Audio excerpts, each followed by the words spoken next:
Hello，大家早晨，我係 Shelly 啊。咁呢，而家我就喺酒店嗰度 check out 咗啦，就出發去呢個由布院啦。咁咧就行緊去呢個 JR 嗰個車站嗰度。咁呢，喺我哋酒店呢，就係一直行呢前邊呢一等嘅呢，就係個 JR 車站啦。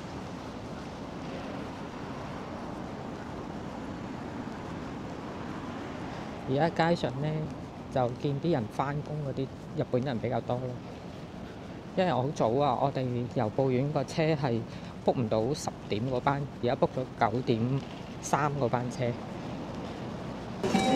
咁咧問咗工作人員咧，就係要攞呢一張 JR Pass 啦，跟住就入閘啦。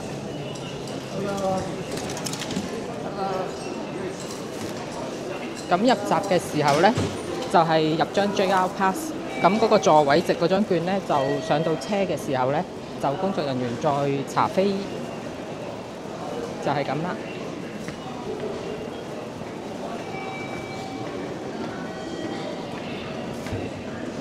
咁我哋班車咧就係9點17分6號，咁就行咗過嚟啦，就而家上6號月台啦。而家咧喺度等緊嘅由布院之心嚟啊！呢啲就係全部去由布院之心嘅來回飛啦，同埋指定值咧就要加咗係1500蚊一程嘅，來回就3000。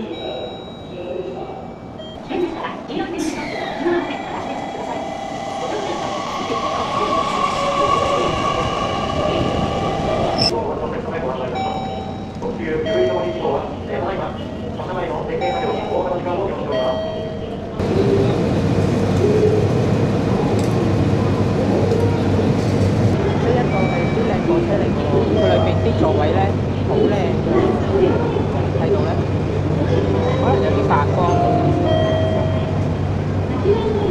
好靚嘅裏邊啲座位，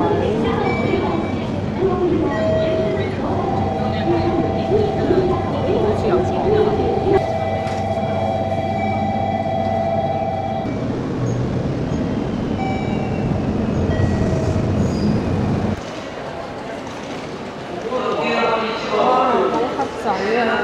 我哋嗰班火車咧等咗大半個鐘咧，跟住而家話停駛啊 cancel 啊，而家去新聞處問點搞？Oh no！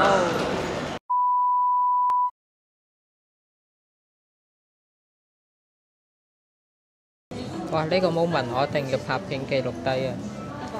本身咧我哋班車咧係9點3啊嘛，咁咧佢就話要修理，咁啊延遲再延遲，搞到10點鐘咧，連10點2班車都到咗咧，我哋班車都冇，咁就埋去問咧，啲工作人員先俾張紙我，就係呢一張啦。咁啊最主要睇上高呢項啦，咁我用手機翻譯出嚟咧，就係佢 cancel 咗我哋班車。咁就即刻唔知點做啦，因為我都其實唔係好識網上本身 book 嘢嘅人嚟㗎啦，已經本身 book 由布院之心咧，我已經搞咗好耐㗎啦，係凌晨瞓覺去 book 都 book 唔到，第二日再 book 咧，跟住本身我 book 10點鐘，咁咧 book 唔到咧，我先 book 9點鐘嗰班，諗住好啦，早啲去啦咁樣。哇！原來我哋9點鐘嗰班咧就cancel 咗，10點鐘嗰班咧就冇事。真係激氣，又要一早起身，後尾咧就問咗好耐之後，就去咗JR 嗰個鐵路嗰個 counter 嗰度，就問啦。咁我哋咧就後尾問咗，就搭普通車12點3嗰班車就有位，咁就唔係由布院之心。咁就都唔理啦，照 book 啦，梗係有車就去，因為我哋 book 咗酒店啊，咁啊一定要入去噶啦。咁就所以而家班車去到係12點零鐘嘅。咁咧，我哋由布院之心係指定值要俾咗1500 yen 一個人噶嘛。咁啊，佢又都好老實咯，所以日本就佢自動咧就問我哋攞翻張卡，所以你哋一定要帶張卡去啊。咁咧佢就有咩事咧，咁俾張卡佢咧，佢就即場咧就refund翻個3000日圓俾我哋。本身滿心歡喜，就諗住企個車站嗰度係咁想同由布院之心影相啊、拍片，即刻咧又好開心個心情咧跌到落谷底。而家咧連食嘢個胃口都冇晒，所以就去咗 Starbucks 嗰度飲個咖啡、食個 cake 就算啦，就係咁樣。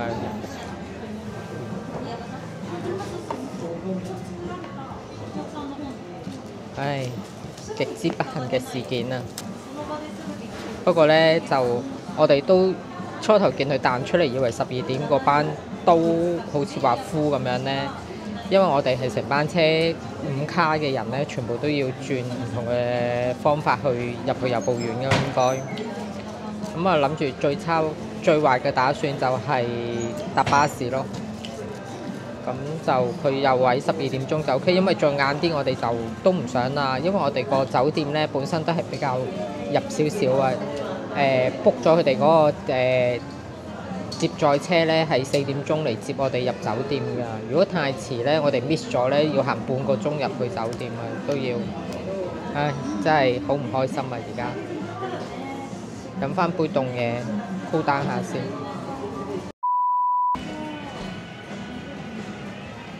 仲有啊！佢本身咧嗌我哋咧，好似坐 Sonic 嗰班車嘅，嗰個就可以早啲嘅，係10點22分嘅。因為大家溝通都唔係幾溝通到，我哋聽到少少啦。咁啊，佢講日文，跟住又答少少英文咁，就要中途轉車。咁我問佢邊個站，咁啊用電話翻譯咧，又即時翻譯唔到喎，撈唔到啊，個信號收得唔好。咁咧，我又問佢有冇啲係直班車，因為要轉車咧，我之前冇研究要點轉車嘛。咁我呢方面咧係弱地嘅，所以我就變咗，如果要轉車，我就驚中途又 miss 咗啲時間咧，會唔會轉唔切車咁，唔搭錯車，咁我就都唔敢搭啦。咁啊，唯有而家所以就係揀翻火車，就晏啲咁樣，寧願12點係直接去到由布院嗰度，咁對於我自己嚟講咧就穩陣啲咯。如果我識轉車嘅話咧，其實就應該叫 Sonic 嗰架火車，咁我係有聽過嘅，咁但係佢要中途轉車咧，我就又聽唔明佢喺邊個站度轉喎。咁我即時揾咧，我又驚我唔夠時間揾喺邊度轉，因為嗰陣時都已經差唔多啊，10點鬆少少啊。佢話10點20分就有一班車咯，嗰個車站，但係我冇揀到，呢個就補充翻。所以如果你哋真係好似我咁嘅不幸咧，咁啊真係要溝通清楚。最主要問佢係需唔需要轉車，同埋定係你想搭係直通車嗰類咯。因為如果唔係咧，就你唔識搞轉車嗰啲咧，就驚你 miss 咗時間咁樣。而家等緊12點。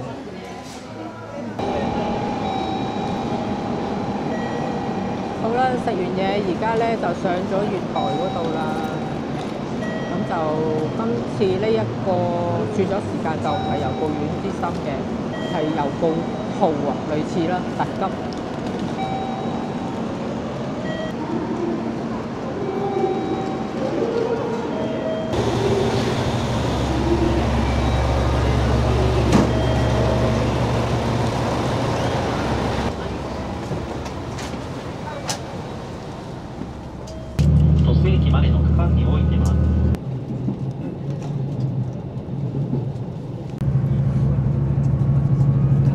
就上咗由布3號呢架列車啦。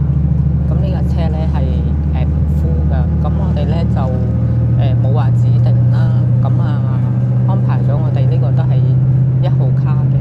咁即係車頭嗰一卡，跟住同埋都有同佢講就按翻指定席嘅。咁就冇加錢咯。我哋呢一卡係指定席嚟嘅。但係我哋見右手邊咧，其實都有吉位嘅。咁佢有自由席嘅。我哋頭先上車就有幾個台灣人問我哋即係搭車啲問題啦咁樣。咁我都唔係太識，咁簡單講咗話係呢架車咁樣嘅啫。就佢哋係坐呢、個自由席咯話。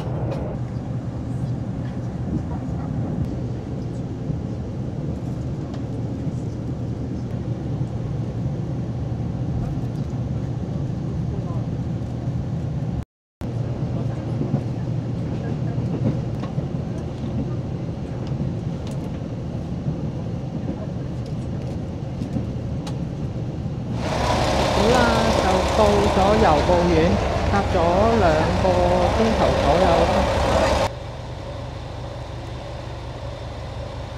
咁佢呢個站都停好耐，俾你哋啲人打卡嘅喎，都係。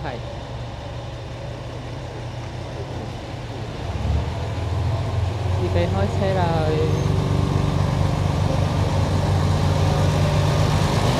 拜拜。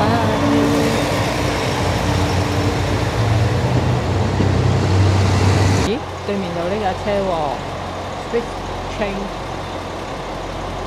呢架都係好靚嘅喎，金色嘅呢架車身。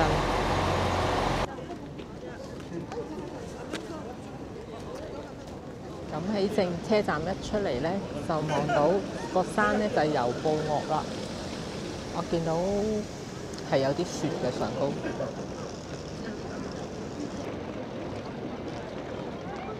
睇到啲雪啊！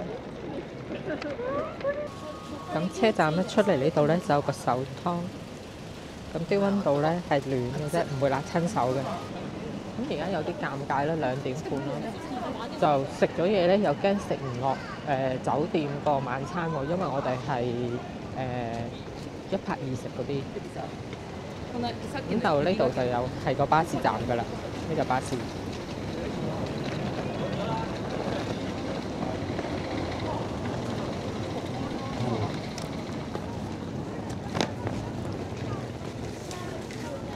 就行下睇下點咯。咁咧，我哋決定咧就喺呢間食呢個煲仔飯。咁佢係有牛啦、豐厚牛啦、鰻魚啦，同埋個地雞。咁都係約摸3000 yen 度啦，連埋稅就3200，個雞就平少少。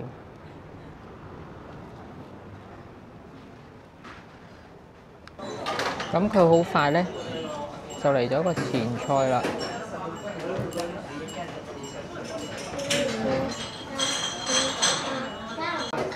咁啊，試下呢個，佢整到好似啲雞蛋咁，食唔到係啲咩？係有啲少少海鮮味啊。呢個冇咩特別，又唔係難食，又唔係太好食。呢粒梅咧幾好味，唔酸嘅，開胃菜。哇！呢個牛肉煲啱啱煲出嚟，好香啊個味道，香噴噴嘅喎。咁我哋同埋嗌咗個係一個牛，一個鰻魚。咁點樣食法咧？佢就嗌我哋睇出邊個電視咧，教我哋點樣食法啦。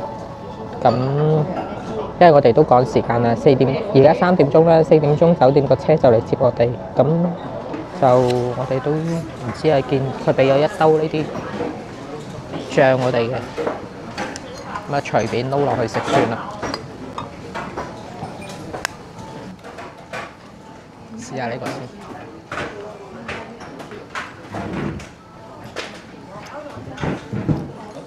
都好腍啊呢個。有啲人點解話唔好食咧？都 OK 喎。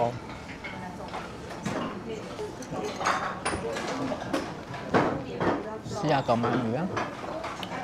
睇下有冇名冠一個咁好食。普通鰻魚呢個就一定唔夠名冠一個咁好食，佢冇咗嗰個炭火香。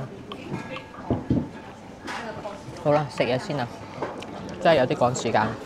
咁咧食到尾咧，佢有啲飯焦起底呢度咧，就都係有個煲湯撈落去，咁就茶即飯啦變。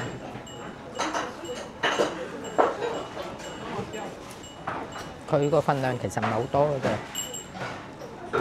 啱我哋咯，因為我哋唔想食咁飽。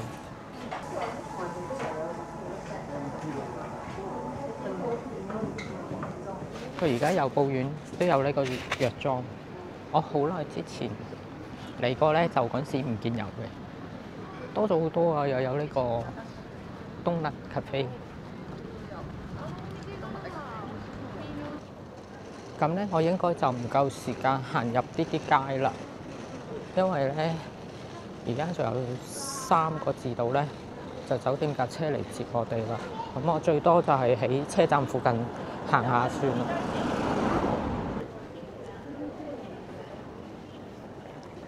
聽日啦，因為我約咗係聽日搭3點鐘嘅由步遠之森火車，希望可以搭到啦。好彩我來回程都係 book 咗由步遠之森，如果唔係，今個旅程真係好失望，幾經辛苦手去 book 車飛，點不知就一早嗰班車就已經取消咗。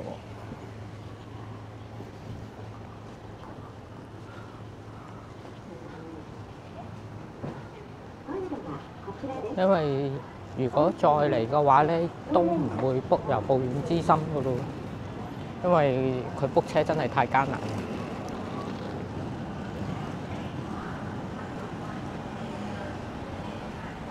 呢一個由步遠嘅 information，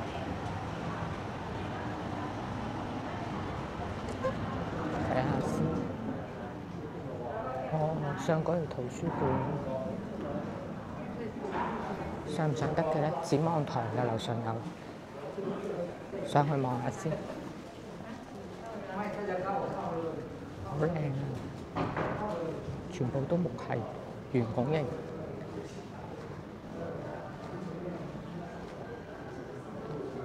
下邊呢度咧，睇下先。呢個位咧就係可以寄存行李。我睇到個牌咧就細件嘅就500 yen， 中型嘅就600 yen， 好似呢啲篋咁大個嗰啲咧就要700 yen。上高呢度有啲台坐，就唔可以飲食㗎，啲人就係坐喺度，可以有啲書度，咁啊坐喺度傾偈、等車咁，呢度都係。可以超下咯，喺呢個位，唔睇書都得㗎。我見啲人齋坐喺度㗎咋。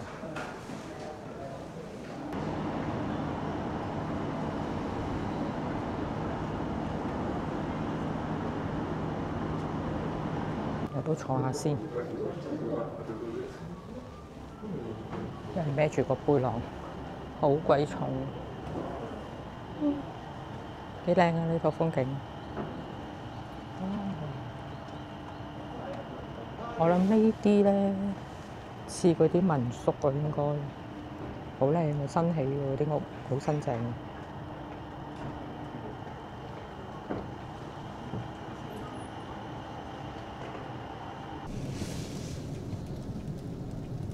咁我哋而家咧上咗酒店接我哋嗰架車啦，好準時啊，4點鐘就到，得我哋2個啫，包車。